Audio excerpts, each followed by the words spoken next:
ici, nous sommes en train de voir ce que nous pouvons faire pour essayer de répondre et de satisfaire les ODD. Je vais commencer avec Monsieur Boris. Je vous reconnais et je sais que vous avez voulu essayer de comprendre ce que le travail au niveau de l'Afrique pour qu'on soit un tout petit peu futuristique. Alors, cela dans les finances. Et cela étant dit, je voudrais savoir qu'est-ce qui est en train de se passer. Devons-nous être concernés? Quel est le chiffre que nous devons considérer tel que nous sommes en train de finaliser la session, mais de manière importante pour notre audience aujourd'hui? Pourquoi est-ce que ces chiffres sont importants pour eux et qu'est-ce qui devrait être considéré? Je voudrais vous passer la parole. Merci et bonjour. Bonjour à vous tous. Je crains qu'il y a quelque chose comme une fatigue qui commence à se faire sentir. Donc je crois que la bonne chose ici, c'est d'être un tout petit peu clair. Alors laissez-moi dire deux choses. Premièrement, que voyons-nous? Chaque année, nous savons au travers d'un sondage africain et les leçons que nous apprenons de sondage de cette année, c'est futuristique.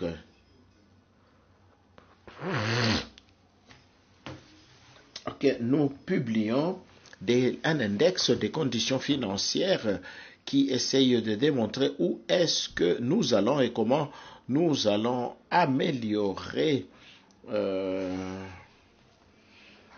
comment allons-nous améliorer le travail que nous faisons en Afrique. Maintenant, ce que nous voyons, c'est une indication d'amélioration des conditions financières.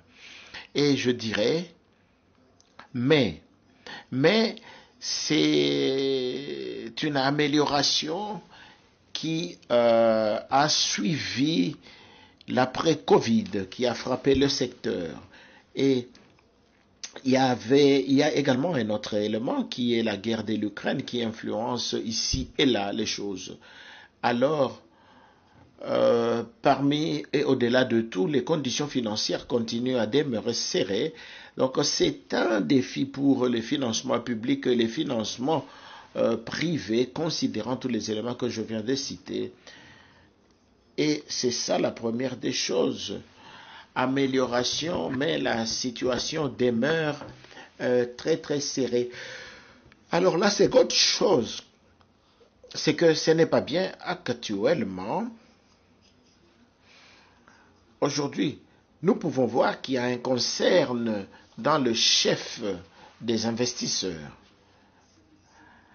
Alors, quand vous considérez ces sondages, vous allez voir que 77% de ceux qui ont répondu en Afrique du Sud, ils ont fait rapport des conditions économiques qui étaient concernants et cela suivi par d'autres conditions. Donc, alors, si vous voulez développer le système de prêt bancaire, il y a certains éléments qu'il faut continuer à considérer. Alors quand vous considérez d'autres perspectives, et ici c'est toujours en termes des résultats de ce sondage, ce que nous voyons, c'est que le crédit du secteur privé était à 56% du produit intérieur brut en Afrique. En 2017 et en 2022, c'était 36%, donc ça a baissé. Et ça, c'est une baisse considérable.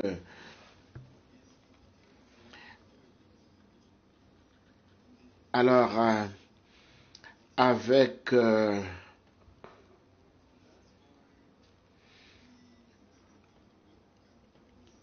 c'est ce que nous pouvons proposer en tant que banque de développement. Nous devons assister à développer tant que mieux et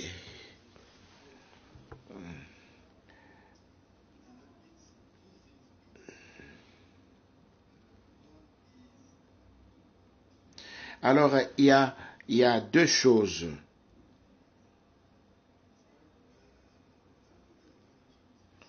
Alors, il faudrait maintenant assister les banques africaines à développer leur système de prêt.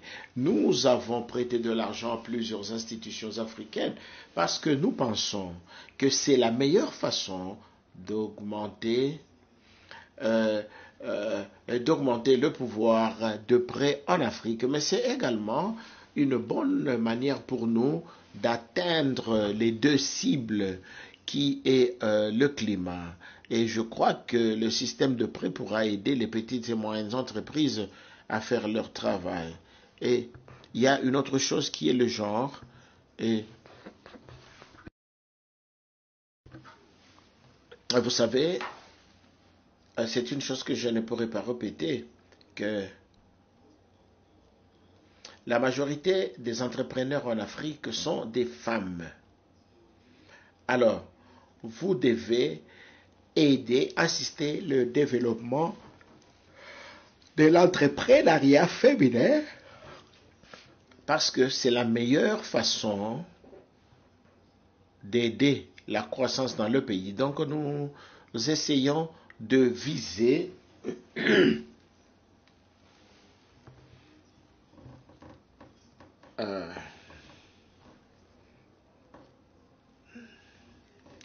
alors si je pourrais terminer,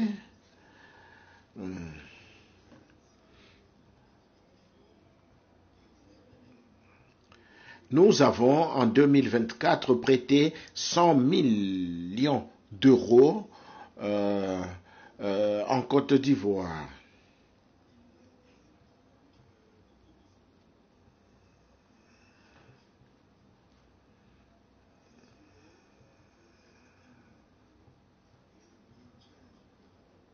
Alors il y a changement en Europe. Euh, euh, alors, euh,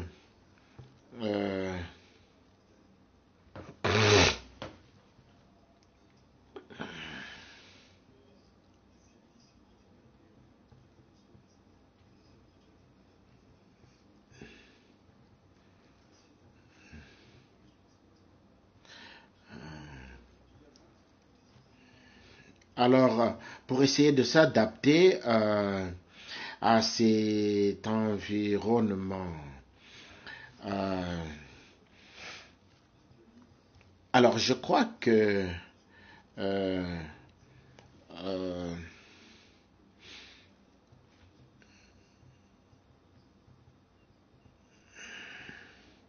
alors nous avons manqué. Je pense que l'objectif, quand nous avons prêté de l'argent en Côte d'Ivoire, l'objectif était de couvrir, n'est-ce pas, la forêt au travers du reboisement à l'ordre de 27%. Euh,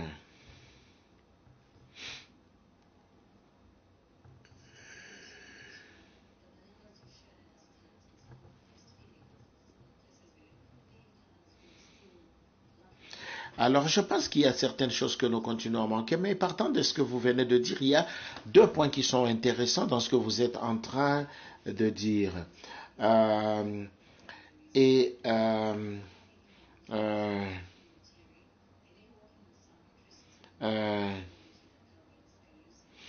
euh, je crois que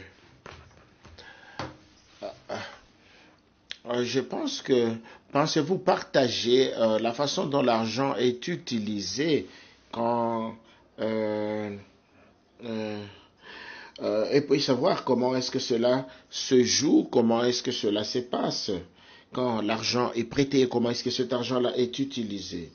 Donc cette question est très complexe et je crois qu'il est très important euh, savoir quelle est la méthodologie et les informations du secteur. Euh,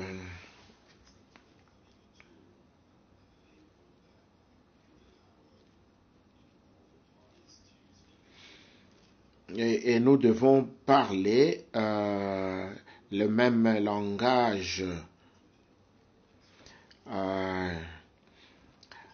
et savoir quels sont les instruments qui sont utilisés et sur lesquels on pouvait bien se relayer et faire confiance de manière large. Mais en termes, je dirais, de l'approche en ce qui concerne les infrastructures durables en Afrique, je pense que ça fait au moins 15 années de soutien à ces genres d'investissements que nous nous engageons.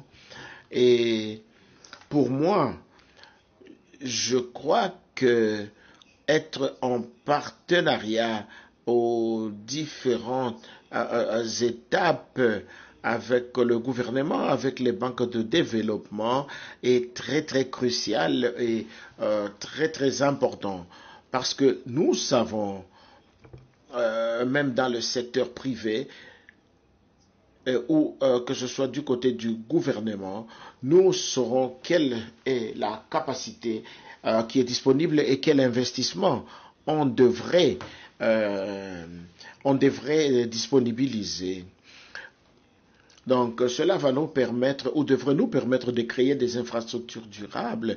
Donc la mise en œuvre, l'exécution d'une manière ou d'une autre, ce sont là les étapes qui sont importantes. Alors ce partenariat est très très essentiel. Alors je ne vais pas me répéter, mais alors le problème actuel, c'est l'exécution, la mise en œuvre, la mobilisation du capital humain également importante dans la préparation des projets viables ou des projets bancables. Je pense que 15 années passées, quand nous avons commencé, nous nous sommes dit que c'était là la voie importante pour avancer, la voie ou les choses sur lesquelles on devrait se concentrer ou se focaliser.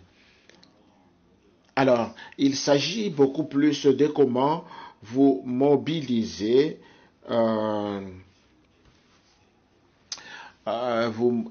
comment vous mobilisez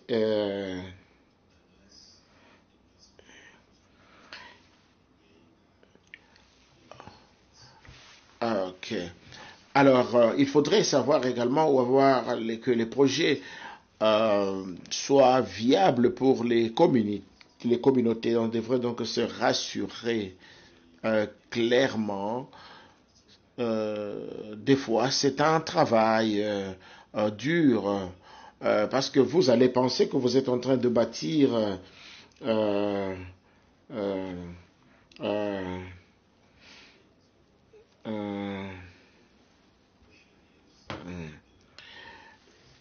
alors, je pense que la question qu'on devrait se poser, c'est quel est l'impact de notre travail et comment et combien ce travail va va impacter la société.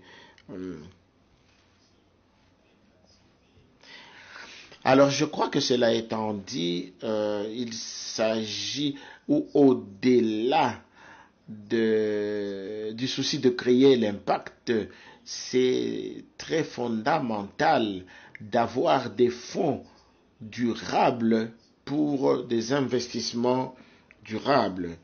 Être également sûr que les bénéfices peuvent être partagés et que cela peut être discuté. Donc, dans le temps du questionnement de la croissance du monde, de la croissance des banques, je crois que le focus devrait être l'augmentation. Et là, quand je réfléchis au rôle du secteur privé, leur capacité à mobiliser ceci et cela, je pense que c'est ce qui est très important pour le secteur privé. Donc, nous devons nous focaliser beaucoup plus sur les résultats. Donc, c'est-à-dire quel a été l'impact des projets, comment ce projet a pu changer la vie de millions ou des milliers de gens. Donc nous devons comprendre et nous devons comprendre qu'il est nécessaire de continuer à soutenir l'investissement. Ça, c'est un point très très important et je pense que voilà. Oui, Louis, je pense que vous allez également partager le label, mais monsieur, je reviendrai vers vous en ce qui concerne la préparation des projets. Mais nous allons d'abord avoir Louis. Oui, merci. Merci beaucoup. C'est un plaisir d'être ici. Je crois que je voudrais revenir un tout petit peu en arrière sur la structure. Je pense que c'est très important parce qu'ici nous nous focalisons sur le développement d'infrastructures. Parce que nous ne pouvons pas avoir une économie bonne, une économie croissante si nous n'avons pas si nous n'avons vraiment pas si nous n'avons pas pensé sur un quelconque.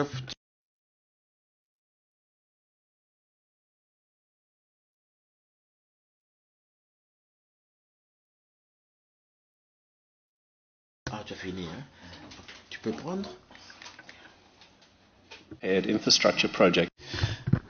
Sur la capacité de navigation des projets bien élaborés, lorsque nous parlons en fait de ces éléments, c'est une manière étonnante de tous les projets qui ont été préparés par et aussi des ressources qui sont investies.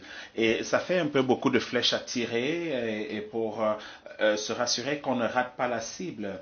Et si la direction est véritablement mal élaborée, alors chaque coup que nous ratons nous éloigne de l'objectif. Et comment alors se rassurer que c'est le bon projet?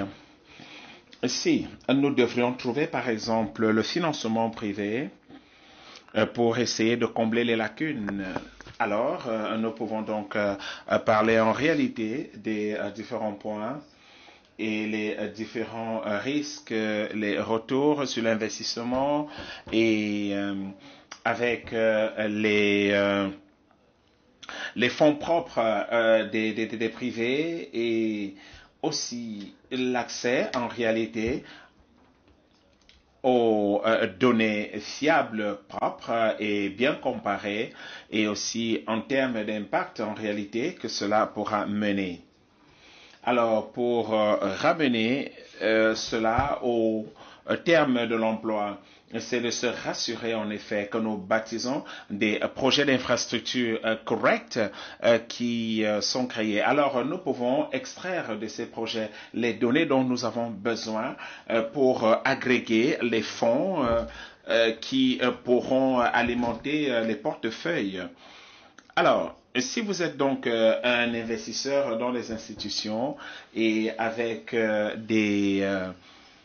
en termes de durabilité et de résilience, alors nous pouvons le faire d'une manière vraiment significante et avoir généralement des investisseurs et cela crée en réalité un boulot d'étranglement à ce niveau. Et là, vous devez bouger la tête en disant, mais comment est-ce qu'on a pu ne pas régler ceci? Et une des choses communes auxquelles, lorsque je donne des rapports à mon conseil d'administration, le plus petit montant, je dois vraiment donner des rapports là-dessus, donner des comptes là-dessus. Donc, ici, c'est un problème d'action collective. Et ceci a été créé, en effet, par des grands groupes d'investisseurs ainsi que les entreprises d'ingénierie, la société civile, et dire nous avons un problème collectif où nous essayons vraiment de positionner la connaissance pour régler ces problèmes d'action collective et le mettre généralement dans les différents systèmes, et ici d'avoir des programmes d'évolution rapide comme celui que nous avons mis en œuvre au niveau de l'Afrique du Sud, et jusqu'à ce que nous comprenons l'accès aux différents projets de développement et créer la résilience. Je vais les choses, par exemple, que nous avons eues l'année dernière en novembre. C'est lorsqu'il s'agit d'accéder aux finances, une des clés. Il y a beaucoup d'outils et chacun exige plusieurs choses en disant mes capitaux sont limités, et chaque financeur demande des exigences et ça c'est une des choses qui est tellement frustrante. Et nous revenons un peu à ce que vous avez mentionné. Comment est-ce que vous vous rassurez, et qui sont vos partenaires, qu'est-ce dont on a besoin pour amener ces gens à bord, et de se rassurer en réalité que les projets sont arrivés, parce que le nombre est choquant lorsque vous avez référencé les mêmes nombres autour des projets qui reçoivent en fait et se rassurer qu'il n'y a pas de frustration, en effet, lorsqu'il s'agit d'accomplir et aussi de se conformer à toutes ces différentes exigences afin d'accéder au financement. Et ça, c'est un point. Et ce qui vient de plus en plus, les développeurs de projets, en effet, au sein des institutions financières, chacun a son programme différent, et avec ces documents d'exigence. Et je crois que ceci est une très grosse barrière dans l'accès, en ce qui concerne l'accès aux finances. Et ceci en réalité crée certaines données au début pour voir qu'est-ce que nous avons en fait comme standard de performance qui crée en réalité la base, et ceci est véritablement très important. Et ceci vient aussi de certains environnements sociaux, et aussi réduire les écarts autour. Et vous avez dit ici, nous avons parlé en fait ici de la durabilité, la résilience.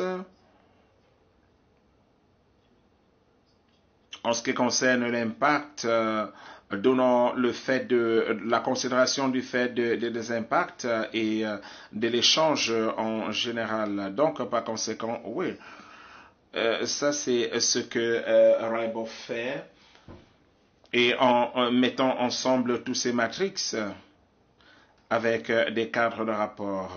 Merci, merci infiniment. Alors, Monsieur Ensele, aujourd'hui, l'Afrique est rentrée avec l'ONANEPAD pour soutenir la fondation du financement de l'Afrique pour les financements durables. Et une des clés, c'est que toutes les infrastructures en Afrique sont financées par les gouvernements africains. Et nous réalisons aussi qu'il y a beaucoup à faire avec les fonds disponibles, comme maintenant les ressources ainsi que des fonds que l'on peut générer localement. Alors, tout le monde parle ici d'innovation, innovation et des outils d'innovation. Et il n'y a donc pas de place pour parler de l'innovation dans le contexte africain. Quels sont donc certains éléments que vous avez fait autour des outils d'innovation quelles sont donc les innovations que vous avez mis sur pied, quels sont les pays ou les différents cas où on peut dire oui, ça, et vous pouvez aussi véritablement le chiffrer, l'évaluer. Merci infiniment. Bonjour. Premièrement, les banques africaines de développement, il y a un élément clair nous avons véritablement un mandat qui est celui de promouvoir l'économie et l'élément social du continent africain. Alors, il s'agit d'aller au-delà de ce que les actionnaires ont ciblé pour que nous puissions être capables de mettre en œuvre et que pour les autres puissent aussi mettre en œuvre, que ce soit les banques publiques de développement, les actionnaires, ceci qui continue en réalité de mettre en œuvre les objectifs que nous avons pour le continent. Donc, le problème, les ressources, des ressources et des ressources. Et la chose, c'est que nous n'avons pas les liquidités à ce niveau. Les ressources sont localisées au nord. Alors, comment donc taper dans ces ressources pour les ramener au sud? En fait, avec les plateformes d'initiatives, surtout dans l'environnement dans lequel nous évoluons. Nous opérons véritablement à ce niveau, ainsi que les politiques, les réglementations au niveau de l'environnement des affaires. Et comment est-ce que nous favorisons l'entrepreneuriat? Ceci, c'est simplement pour contextualiser certains de ces points. Et comme j'écoutais clairement les autres panélistes, vous connaissez par rapport en fait à ce que nous appelons l'étiquetage et mesurer en fait la Banque africaine de développement et certaines affaires et d'autres affaires n'ont pas la capacité de pouvoir mesurer et faire des rapports. Et c'est une des raisons pour lesquelles nous pensons que l'accès des milliards et des milliards de dollars, certains pays africains devraient être les bénéficiaires majeurs des fonds climatiques parce que nous sommes les moins équipés par rapport à faire face au changement climatique. Mais malheureusement, ce n'est pas le cas sur le terrain. On a par exemple le manque des projets bancables. Nous pouvons le souligner comme ça, comme c'est un manque, mais avec des éléments qui commencent et qui la préparation des projets, le manque de bancalité. J'étais un peu très surpris et rencontré la Banque mondiale qui, j'ai cru que c'était le problème des banques africaines de développement. Donc nous connaissons ce que c'est que le problème. Et je crois qu'il est donc important jusqu'ici, avec beaucoup de facilité de développement au sein des banques de développement africaines. Et je crois que c'est un problème de fragmentation. Et chacun a sa manière de faire ces choses pour qu'on essaye en fait de s'adapter et ce sont généralement des instruments. Et je crois que la question, c'était autour de l'innovation pour la bonne infrastructure en Afrique et avec l'Union africaine ainsi que l'ONU-NEPAD et pour catalyser les infrastructures et aussi nous avons pratiquement 1,1 million de dollars et ici véritablement les 500 millions de dollars pour pouvoir financer des projets de près de 500 milliards de dollars. Alors nous parlons en fait ici la plateforme, l'association avec la Banque mondiale et le but ici c'est de pouvoir l'accès à l'électricité à près de 30 millions de personnes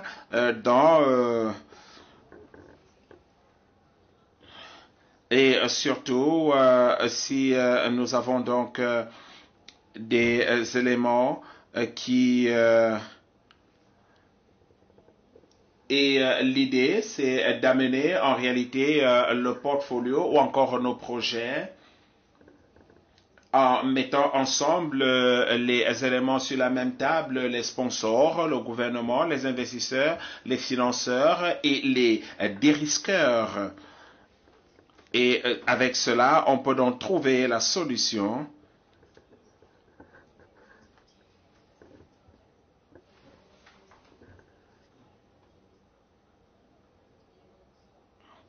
et surtout en fait le flot de tous ces éléments avec la plateforme la plus importante pour les investissements au niveau de l'Afrique.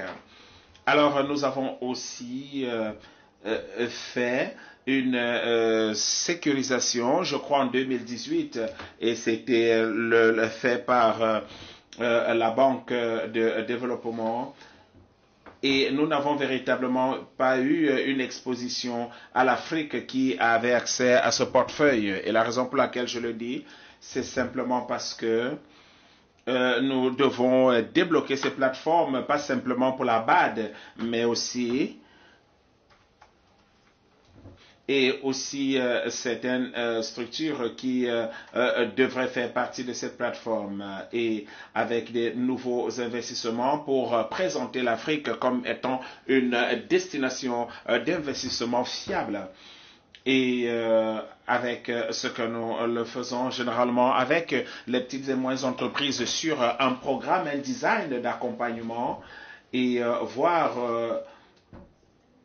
certaine durabilité dans ces différents projets. Et je crois que certains panélistes veulent aussi dire, et c'est une des raisons en effet, et pour dire faisons plus pour les femmes. Mais regardons en fait les problèmes de base, les problèmes à la racine avec les différents financements. Il y a aussi le problème de politique. Quelles sont donc les réglementations que nous devons changer à l'intérieur de nos pays et aussi l'accès avec véritablement l'autonomisation et éduquer la masse.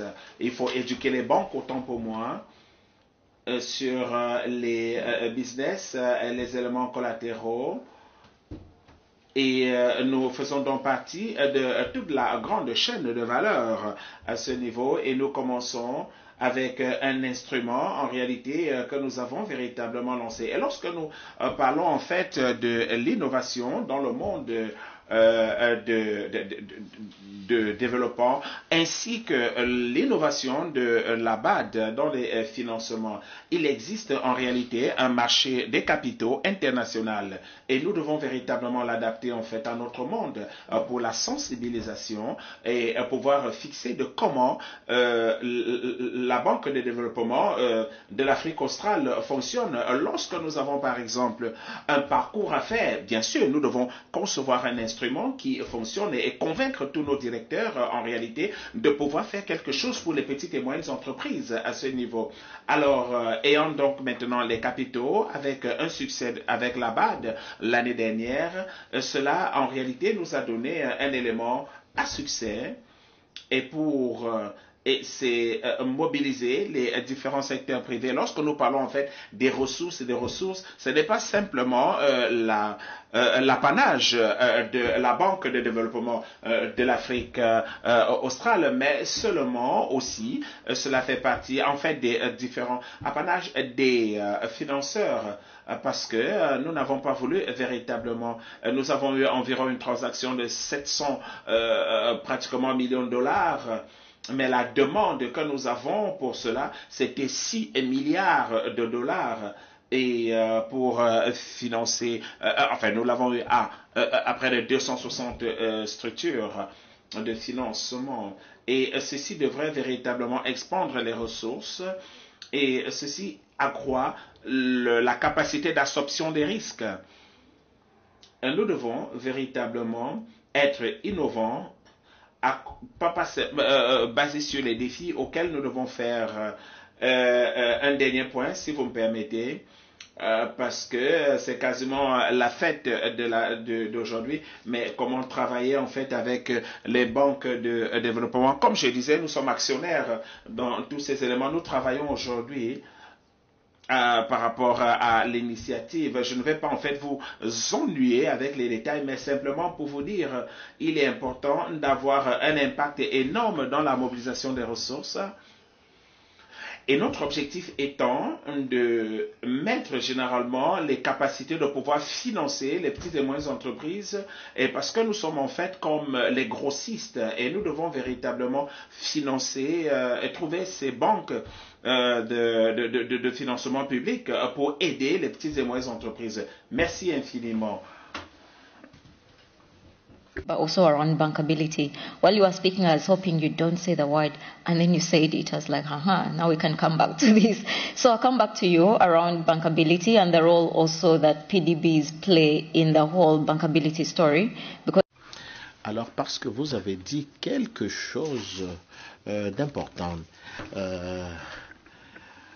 Alors, je pense que chaque fois que vous avez parlé de la bancabilité, je veux aller au professeur à bord et je voudrais commencer une discussion sur la criticalité de financer les petites et moyennes entreprises dans le cadre des infrastructures. Donc, partant de certaines recherches, que pensez-vous sont les rôles des banques de développement dans le financement de petites et moyennes entreprises? Ou pouvez-vous partager quelques lumières sur l'effet du développement vis-à-vis du financement de petites et moyennes entreprises? Merci. Nous savons que le financement de développement existe pour occuper l'espace intermédiaire entre les finances publiques et l'investissement public. Et non, partant de ma perspective, les financements de développement en termes de rationnel, premièrement, devraient adresser le problème de marché, essayer de minimiser l'inefficacité du marché, essayer de restructurer le système financier pour l'obtention de finances à long terme. Et notre perspective, c'est d'établir des institutions financières parce que nous savons que les banques commerciaux essayent de se lancer dans les financements à long terme parce que ce sont des secteurs à risque. Alors, si vous prenez les banques de développement et les institutions financières, vous comprendrez que même la nature de leur financement est basée au fait qu'ils ont le soutien fort du gouvernement et ils sont en mesure d'attirer des capitaux. Ainsi, ils peuvent, n'est-ce pas, attribuer ces capitaux de manière claire et de manière avancée. Alors, nous savons qu'ils sont très actifs quand il s'agit de la promotion des finances, telles que faciliter l'accès aux finances par les petites et moyennes entreprises, les activités également qui sont féminines dans les actions climatiques.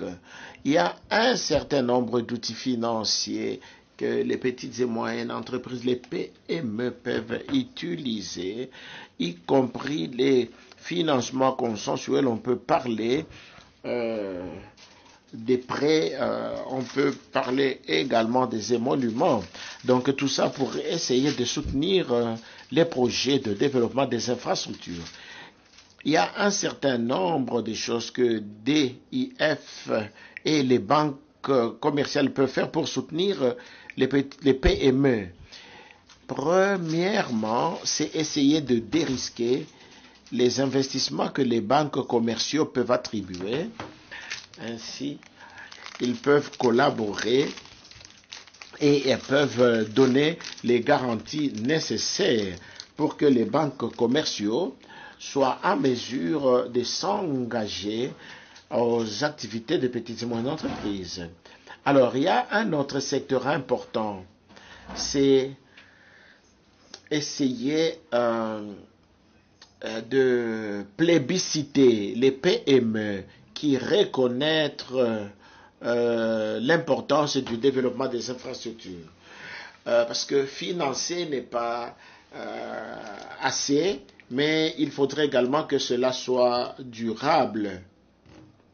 Alors, comment soutenez-vous et plébiscitez-vous les petites et moyennes entreprises qui se sont bien comportés quand il en est au développement des infrastructures. Alors il en vient maintenant à la formation des capacités. Il y a des petites et moyennes entreprises qui ont l'expertise ou qui ont besoin d'une formation. Et elles peuvent également être assistées dans le financement des infrastructures, dans la structuration des projets. Et nous pouvons également parler de la recherche et du développement. Nous devons penser aux solutions innovantes quand vous avez besoin d'investir dans la recherche et le développement afin que vous puissiez en venir avec des solutions innovantes. Donc cela va vous permettre d'investir et de soutenir les innovations. Et je crois que ça, c'est un secteur où les banques de développement peuvent investir. Nous pouvons également parler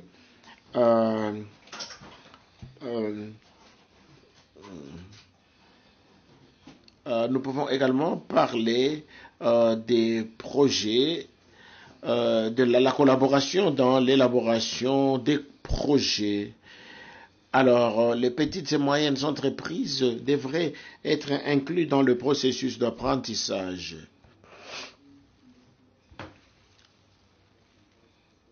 Alors, l'expertise qui se retrouvera dans le marché, dans la collaboration, pourra aider les petites et moyennes entreprises à avancer.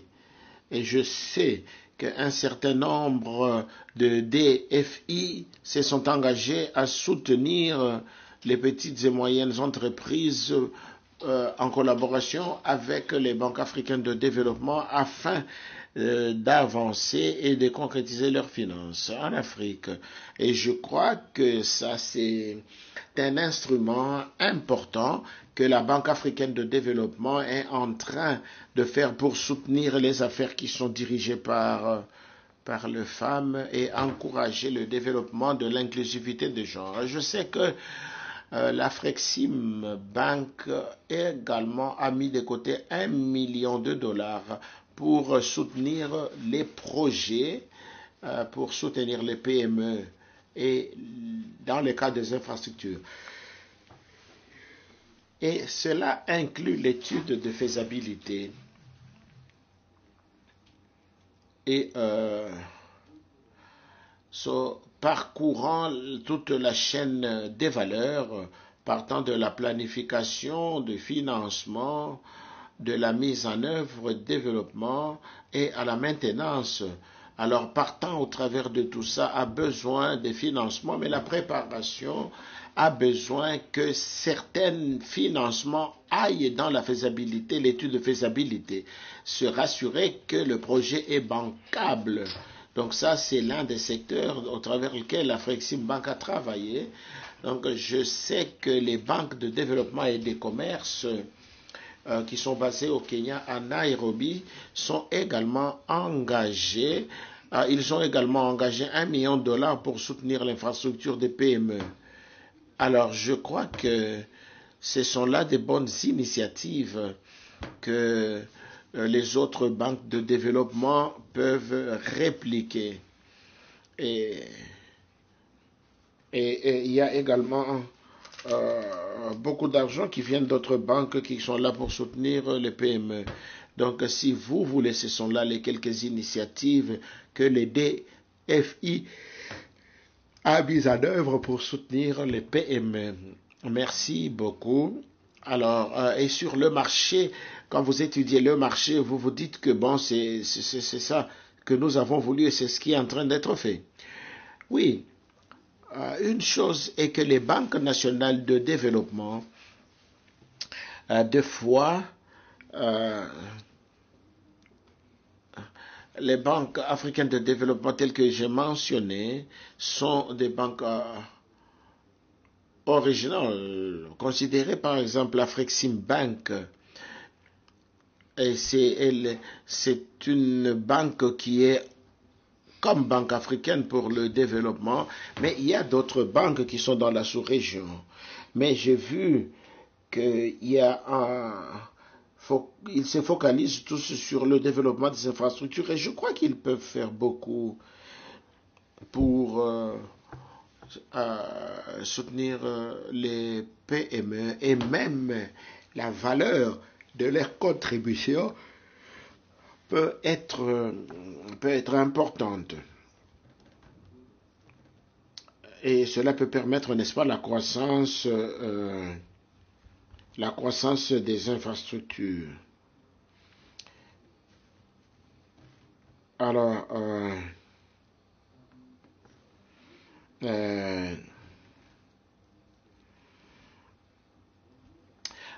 je sais que c'était pas facile. Je sais que c'était pas facile. Et l'espace, n'est-ce pas, fiscal est un espace qui était très coincé. Et nous demandons à ce que les banques soutiennent vraiment les MDB. Maintenant, si vous prenez la Banque africaine de développement, vous allez vous rendre compte qu'ils ont été en mesure d'augmenter la participation de leurs capitaux sur le marché. Je suis sûr que ces banques peuvent en faire encore plus. Merci beaucoup. Je crois qu'il y aura une autre question qui suivra et qui permettra à ce que vous puissiez échanger. Je sais qu'il y a d'autres personnes qui représentent la région et ce serait une bonne chose qu'on puisse également les entendre, mais je voudrais revenir sur vous. VP, vous avez mentionné la recherche, vous avez mentionné les petites et moyennes entreprises, mais en termes de défis, Lisa, il y a quelque chose qui a été mentionné ici.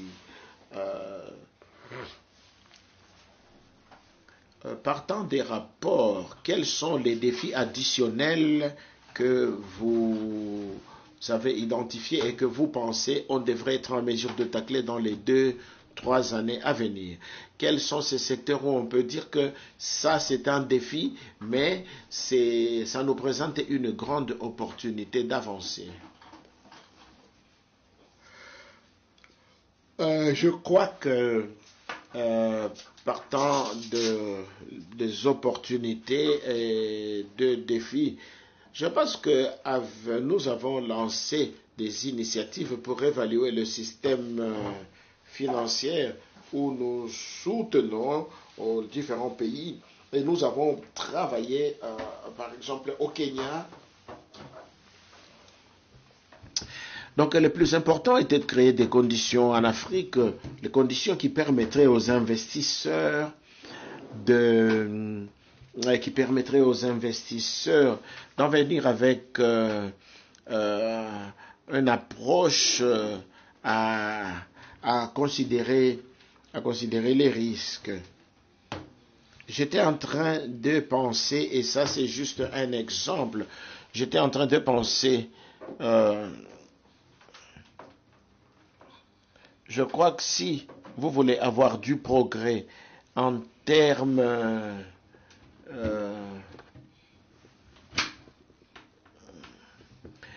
je crois que si vous voulez voir du progrès, il y a deux choses que vous devez faire.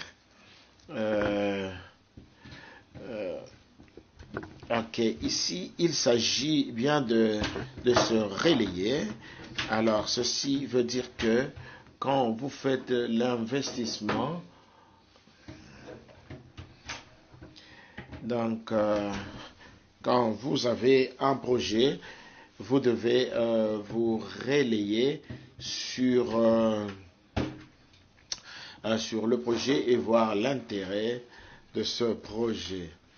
Alors, l'année passée, il y avait le NDB qui était comme un système. Alors, les PDB, il y a des choses que les PDB peuvent faire sans nous. Il y a eu autant et beaucoup de choses en ce qui concerne les données. Et c'est vrai, généralement, nous n'avons pas de données. Donc, Il y a une initiative qui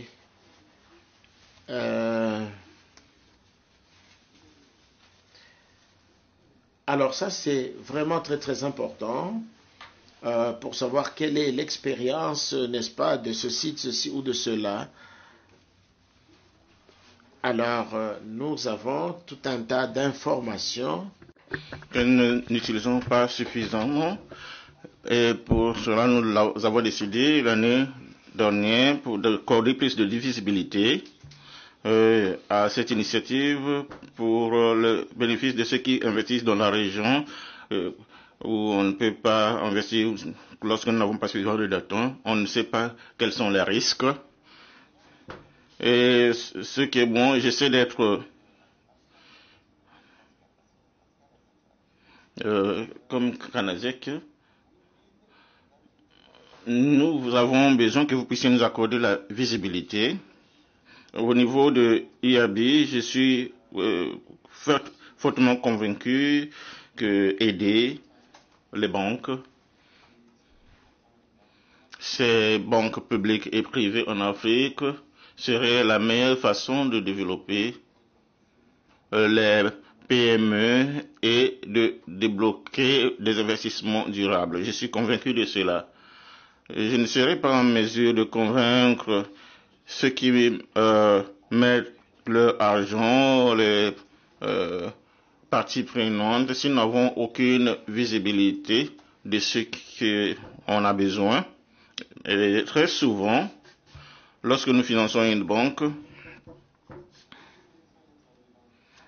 les PME financés par les banques, grâce à la banque, et je le dis parce que ce n'est pas facile. Et je pense que l'une des raisons pour laquelle j'ai des difficultés et de développer cette partie des difficultés, c'est parce que le sentiment est qu'il n'y a pas de visibilité pour l'Europe.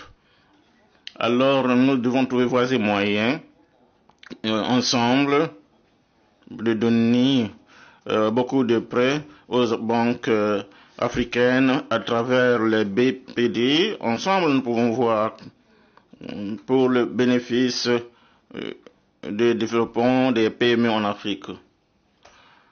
Merci beaucoup. Ceci est un point très important. Nous réalisons aussi cette tentative. Très souvent, la PME interagit avec les banques, les personnes leur donnent de l'argent. C'est aussi crucial que ces contrats, que ce marché puisse être développé, que tout cela puisse être bien interprété. Lorsque quelqu'un se rend quelque part dans un endroit éloigné, qu'on puisse voir que la marque montre que ce ne soit pas seulement une Afrique, mais le INB, le financeur de INB, pour s'assurer que on comprend d'où proviennent toutes les finances. Je n'ai pas oublié le sujet. Vous avez mentionné quelque chose autour de la capacité. Ça, c'est quelque chose qui est beaucoup mentionné et j'aimerais savoir de votre côté, qu'est-ce que nous pouvons bien faire. Chacun et chaque programme a un renforcement de capacité. Est-ce que nous le faisons pas bien? Est-ce que c'est quelque chose que nous devons faire pour que ça ne puisse pas se passer de plus en plus? C'est agile, ça ne fait que changer. Vous devez apprendre tout, mais où est le problème du système? Y a-t-il quelque chose que nous pouvons faire pour améliorer les programmes de renforcement de capacité ou prendre soin du capital humain qui est sur le terrain afin que ce problème ne puisse pas chaque fois survenir? C'est un grand problème.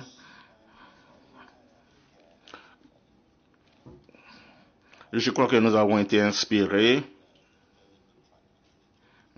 avec un bon palmarès en ce qui concerne le renforcement des capacités.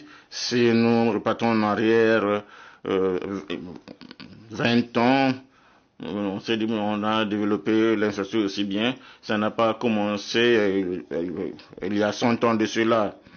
Le meilleur exemple, c'était l'exemple de IAB, qui à ce moment avait mis en place, évidemment, il y a des financements qui venaient se focalisant pour développer le réseau et les infrastructures sur le continent au sein de l'Union européenne.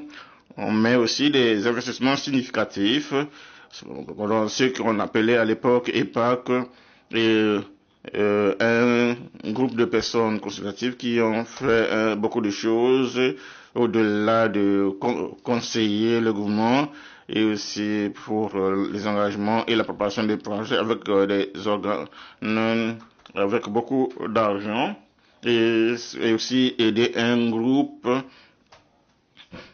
des fonctionnaires au sein du gouvernement qu'on avait pris pour environ une année. On les a fait parcourir des pays européens pour avoir une expérience à développer une structure et créer une sorte de réseau au sein du développement régional de gouvernement, surtout dans le pays qui s'est joigné à l'Union européenne. C'est de cette façon qu'ils ont bâti, établi le réseau et renforcé les capacités au sein du gouvernement pour ce niveau afin qu'ils puissent être en mesure de développer des projets. Alors, être inspiré par ces expériences qui, je pense, étaient les plus, qui avaient connu beaucoup de succès en Europe.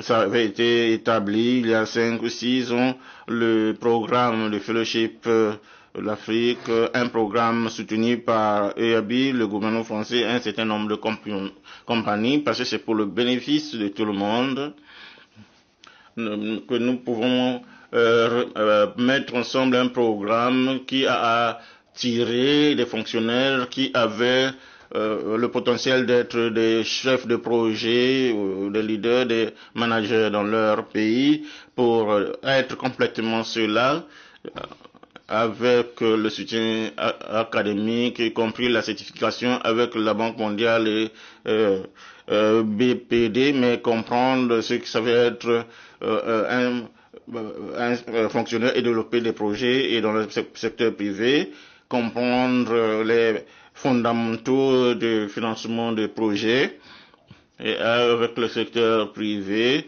avec leurs objectifs stratégiques pour développer et déployer les infrastructures.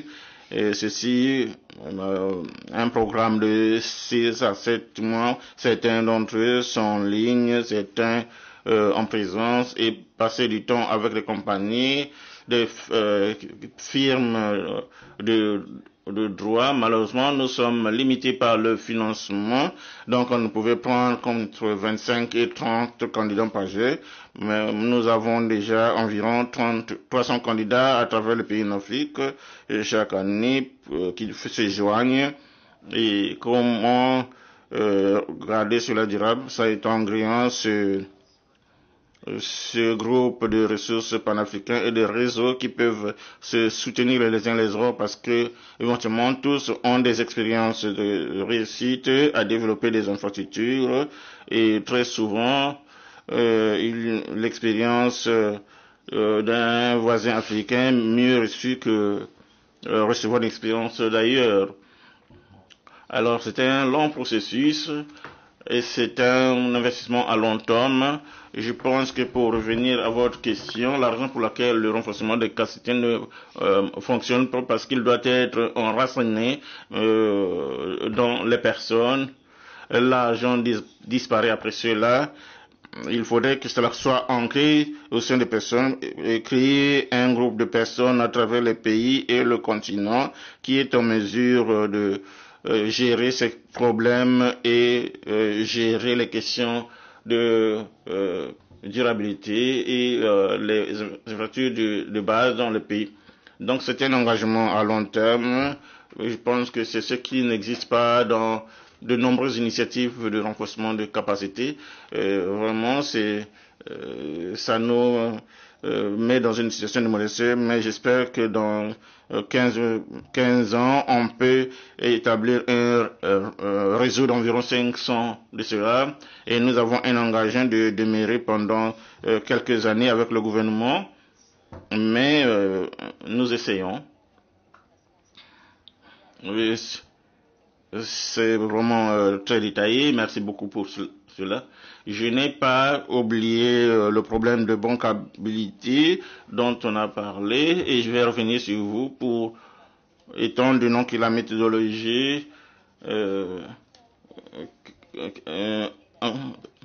qu'est-ce que cela joue comme obstacle, faire obstacle à la bancabilité? L'une des choses que nous pouvons partir avec, c'est de voir ce que nous pouvons résoudre, ce que le président de AW, c'est d'avoir les opportunités de résoudre des problèmes, surtout ceux qui surviennent souvent, et la bancabilité est l'un de ces problèmes. Je sais que j'ai dit qu'il y a très souvent, il y a des normes, toutes les choses qui sont exigées pour informer ce que la bancabilité veut dire. J'aimerais que vous pouvez informer à quel moment, quoi est-ce que cela aide le problème de bancabilité.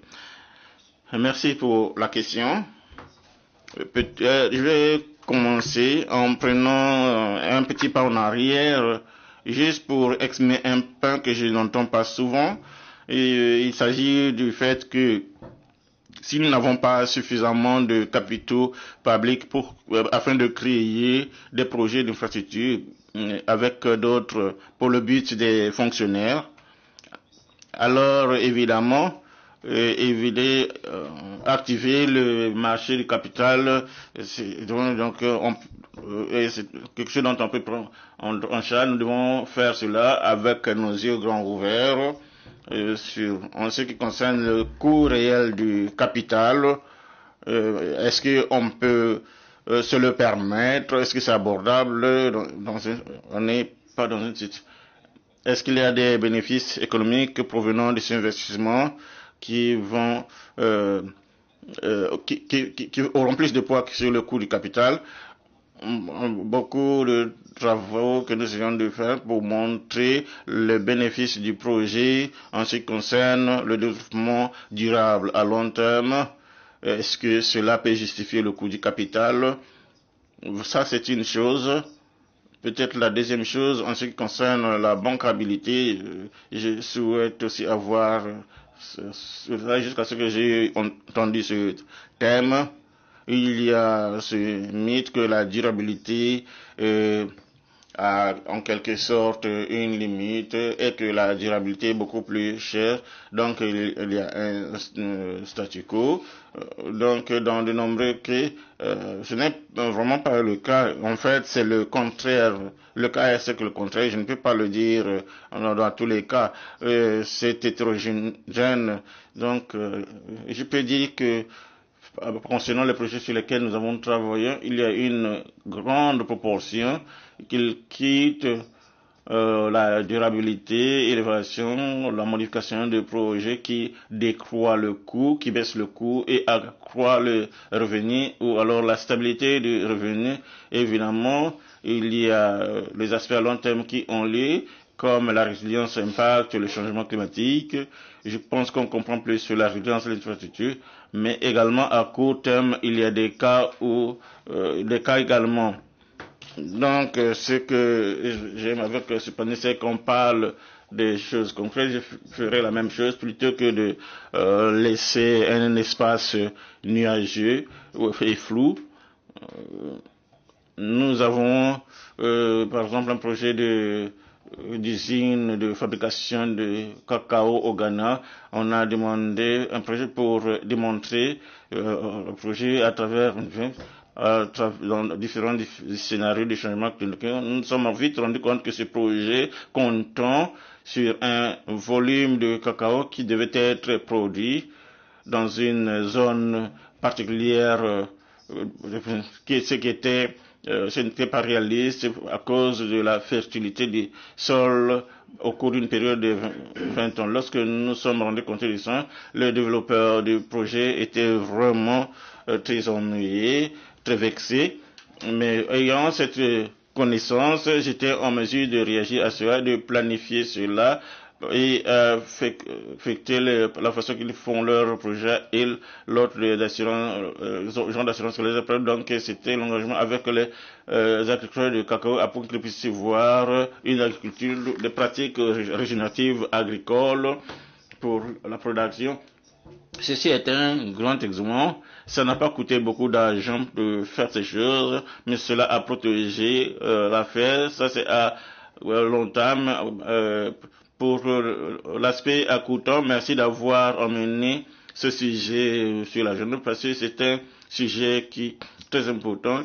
Il y a une compréhension non exprimée. Si vous voulez considérer les gens dans le projet, ça devient plus complexe et plus cher.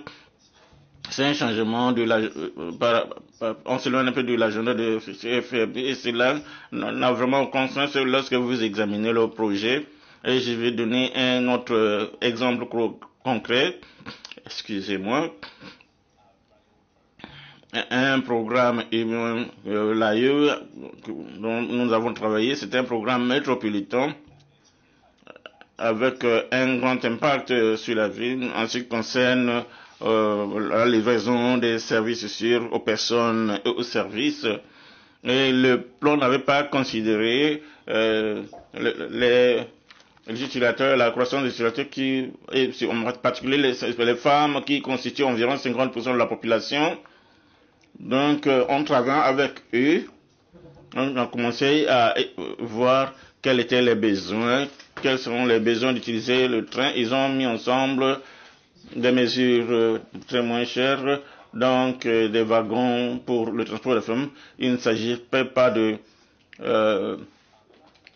créer d'autres wagons pour les femmes, mais juste mettre un signe pour dire que ça c'est pour les femmes seulement et d'autres maisons. Mais ce que ça voulait dire, c'est que les femmes s'étaient senties confortables de prendre le train.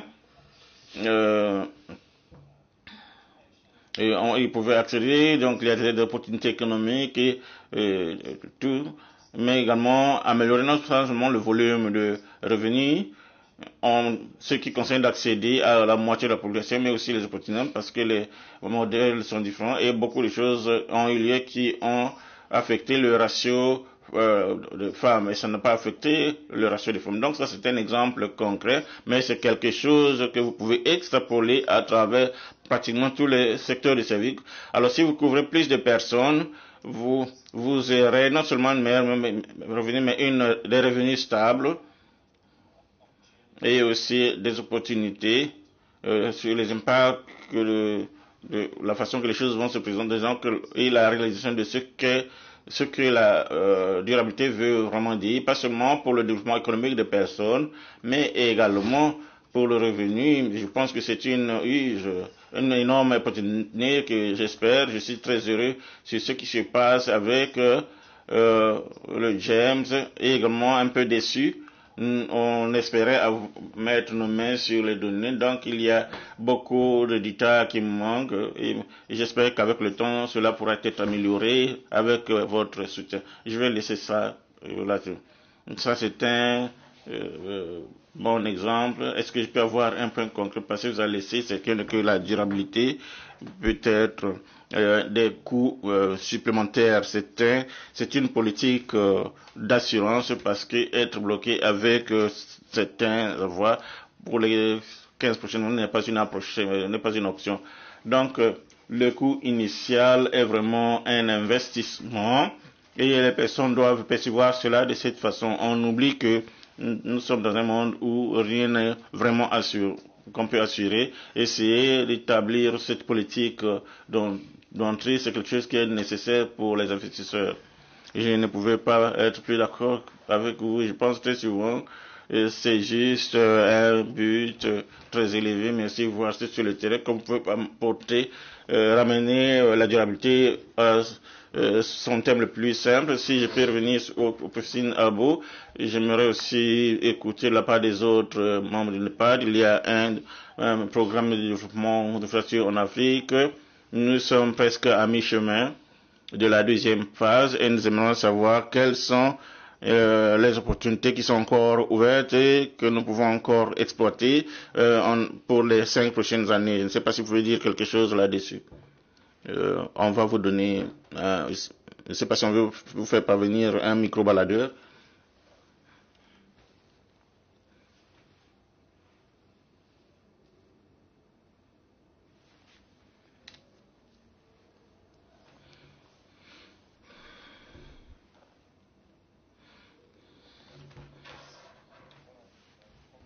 Merci. Avant de répondre à la question, permettez-moi de parler d'abord de renforcement de capacité. Et parce que c'est un point intéressant. Vous aurez remarqué qu'au niveau du Népal, la majorité du temps, les programmes de renforcement de capacité ne peuvent pas viennent pour adresser les symptômes. C'est un peu comme l'histoire. Vous allez à un endroit, vous voyez qu'il y a les personnes qui ont des maladies. Il y a une relation à l'eau, vous préférez leur donner une éducation. Donc quand les personnes souffrent de maladies provenant de l'eau, vous leur alors dans la majorité des programmes de renforcement de capacité pour les PPP, c'était pour former les hauts fonctionnaires sur la façon de gérer les PPP, alors que PPP ne fonctionne que dans un environnement qui a un secteur privé très solide. Si vous allez dans un pays où il n'y a pas de secteur privé solide, vous pouvez investir des millions de dollars pour former les personnes sur la façon de faire fonctionner le PPP. Il n'y aura pas de PPP du tout, en fin de compte. La majorité des programmes de renforcement de capacité développés par la Banque mondiale, la Banque africaine de développement, et on essaie de soutenir le PPP, les officiels, il y a même une législation sur le PPP, mais il n'y a pas de PPP, et même dans les PPP qui n'ont même aucune législation sur le PPP, mais font de bons PPP. L'Afrique du Sud est un bon exemple. En Afrique du Sud, il n'y a aucune législation sur le PPP, mais ils ont une législation solide sur l'approvisionnement public, et ils ont un secteur privé très solide. Voilà pourquoi ils peuvent produire un bon PPP alors qu'ils n'ont aucune législation sur le PPP. Donc, donc il y a différentes législations, mais je n'ai vu aucune législation spécifiquement. Il ne s'agit pas de l'approvisionnement public, mais l'accès. Alors, lorsque nous effectuons le renforcement de capacité, nous devons penser à résoudre les causes profondes. L'un des exemples que nous avons, c'est pratiquement la même chose. Lorsque vous allez dans une compagnie, vous voulez former des personnes sur la façon d'avoir de bonnes réunions, et lorsqu'ils vont revenir de la réunion,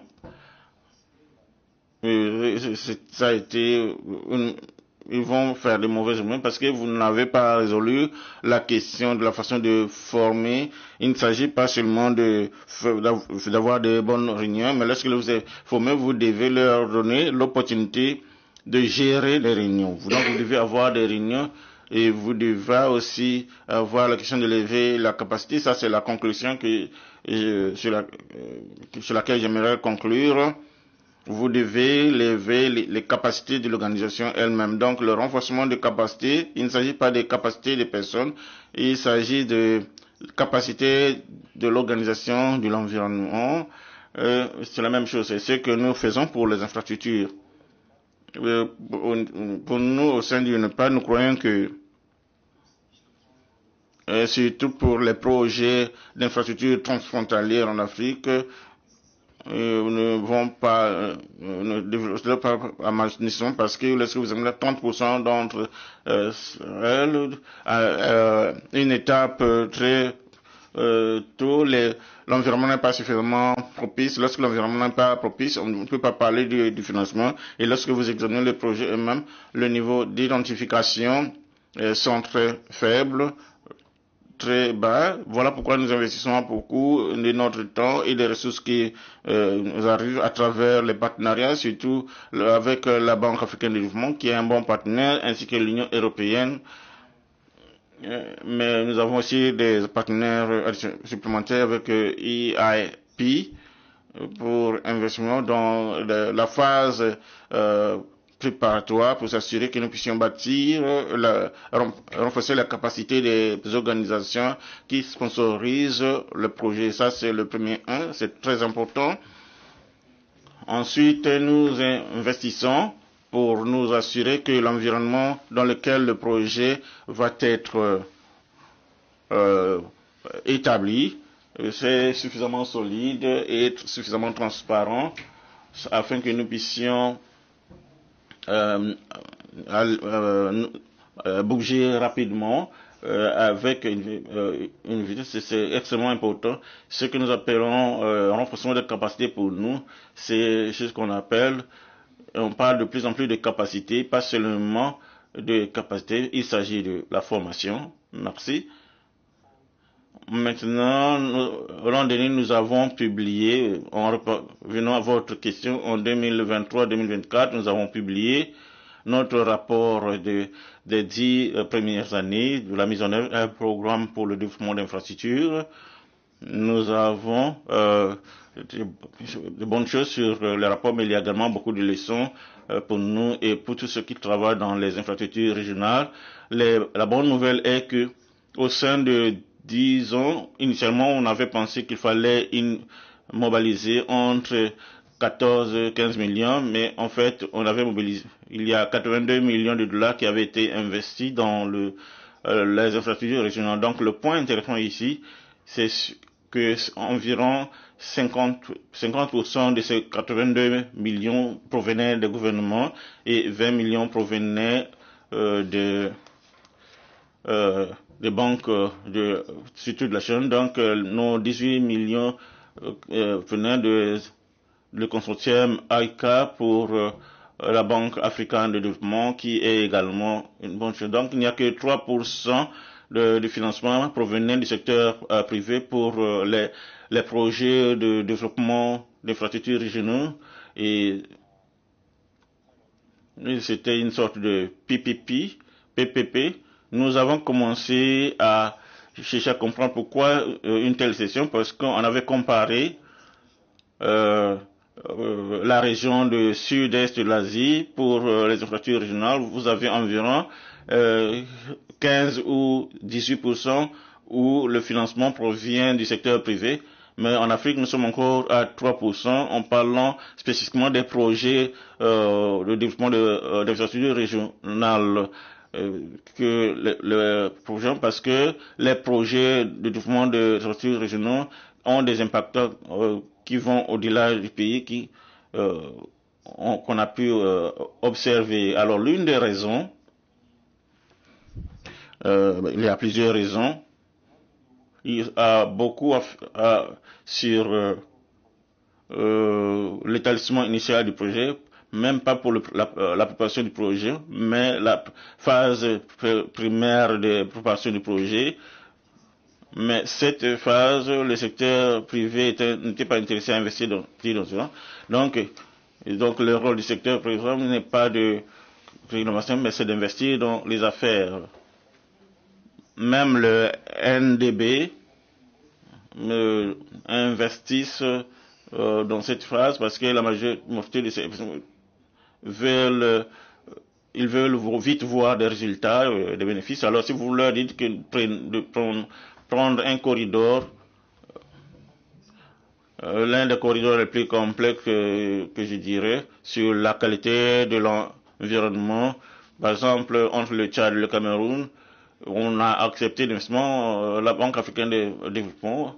Il y a beaucoup de problèmes. Si vous voulez passer quelque temps dans l'environnement, ça peut prendre entre 10 et 15% avant de compléter le projet.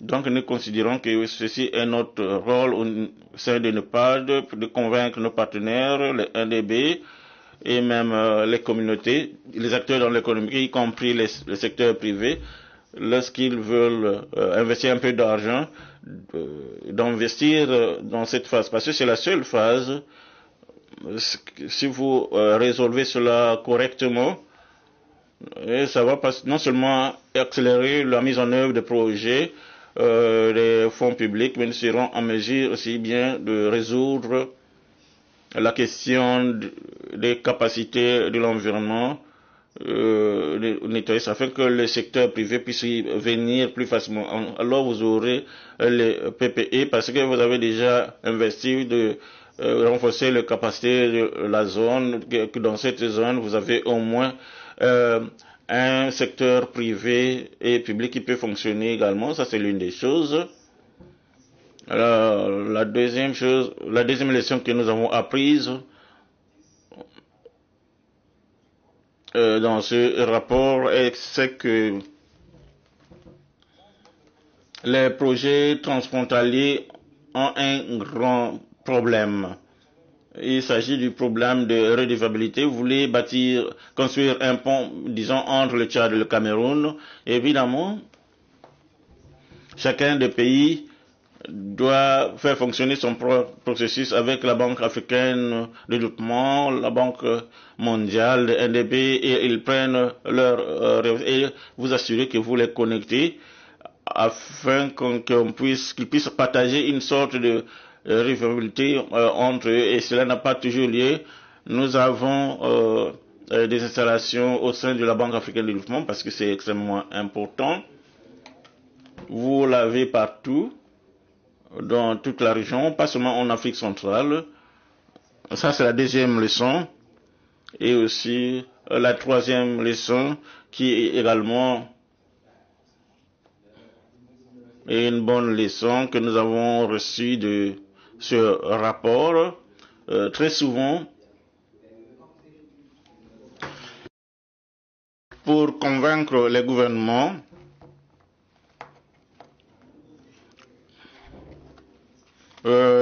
d'agir, nous devons soulever non seulement la question financière, surtout pour les projets régionaux. Il ne s'agit pas seulement de l'économie. Le gouvernement doit toujours place toujours des problèmes de sécurité nationale, la sécurité frontalière. On doit s'asseoir et se comprendre les uns les autres. La raison pour laquelle nous avons créé le PC, qui est l'initiative présidentielle de défense présidée par le président, qui est l'un des problèmes, que ça n'a rien à voir avec le financement. Nous emmenons cela au niveau des leaders pour s'assurer qu'ils puissent se rencontrer et discuter. Nous leur donnons les données et quelques conseils afin qu'ils puissent aller résoudre ces problèmes qui ne sont pas nécessairement techniques, mais qui sont hautement politiques. Ça veut dire que la politique a un rôle à jouer. Si vous allez vite agir dans les projets régionaux le plus important, je vais m'arrêter ici par rapport aux leçons apprises. Il s'agit pratiquement tout à trait avec la politique plutôt que le problème financier, technique et toutes les conversations avec les bureaucrates, les ingénieurs. Une fois que la question politique a été résolue, alors les choses commencent à bouger. La majorité des projets sur lesquels nous avons passé du temps, c'est parler aux leaders et s'assurer qu'ils puissent s'accorder et doivent résoudre ce qui doit être résolu à leur niveau. Donc c'est ce que je peux dire. Merci beaucoup. Merci.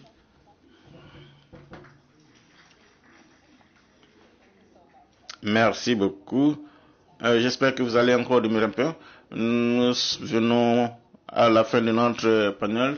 Certains ne sont pas scriptés. J'aime l'aspect surtout autour du genre parce que c'est quelque chose que nous n'avons pas entendu dans la majorité des sessions. Au moment que nous sommes en train de tirer vers la fin de la conférence, la question c'est autour de la gouvernance, la paix et comment est-ce que ça joue dans la grande image. Et sur ce, j'aimerais juste vous donner et vous résoudre ce que vous voulez résoudre, juste pour vous entendre quelle est la chose la plus importante que nous pouvons partir avec nous, qu'on peut avoir de façon tangible au cours des prochains mois. Quelle est cette chose critique importante que nous devons noter en tant que partenaire, parce que nous avons entendu que l'une des questions clés c'est autour de la fragmentation, et parce que dans l'une des discussions, l'une chose qu'on a fait, comment différents acteurs se réunissent et comment accomplir le plus avec nos ressources limitées. Alors j'aimerais juste entendre de vous, mais aussi c'est une chose que nous devons prioriser lorsque nous décidons, continuer avec nos décisions. Je crois que l'une des choses, c'est la collaboration entre les universitaires et les politiques, c'est d'informer les politiques et vice-versa. Donc nous devons créer de l'espace pour les apports de recherche et je pense que ce serait très utile alors un groupe de recherche qui ne faisait pas partie du programme principal, mais ils doivent être proprement intégrés, correctement intégrés. Merci beaucoup. Parfois, le plus important pour les institutions qui ont participé à cette conférence de fixe, qui est une réunion très importante, c'est le statu quo.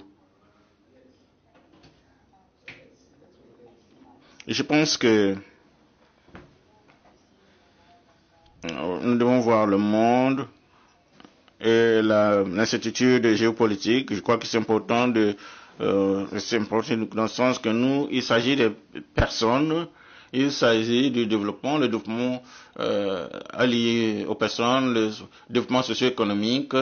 Pour les 2 dernières années, on parlait de G20, nous discutons de la tendance et la structure lorsque nous en pensons. Donc, un de plus doit travailler à ce système parce que nous voyons beaucoup de progrès. On se retrouve de plus en plus tous ensemble. Nous avons une sorte de plateforme et ça fonctionne bien. Parce que vous ne pouvez faire que tout ensemble. Il y a beaucoup plus que vous pouvez accomplir. Et je pense que nous pourrons aller vers un monde où il y a des lacunes dans le financement du développement. Il y a de plus en plus de NDB et on va les demander d'intervenir. Il s'agit de la façon de créer une synergie afin que vous deveniez beaucoup plus puissant et avoir plus d'impact et puissant et être en mesure d'exploiter.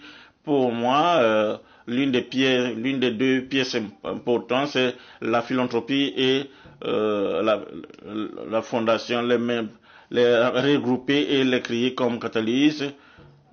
Donc, pour les philanthropistes et les fondations, et de la même façon que les pays du monde doivent être beaucoup plus innovants. Je pense que les pays doivent embrasser l'innovation parce que je pense que si on embrasse l'innovation, ça devient moins difficile et pratique et efficace. Ça peut nourrir dans la façon que nous voulons voir un terrain commun. Il ne s'agit pas que ce que le secteur privé dit, Francis, et le secteur public est censé faire. Et dans les villes doivent faire. Mais il s'agit de ce que nous voulons et comment nous y aboutissons. Le monde a changé et si nous ne nous adaptons pas, alors nous allons tout perdre.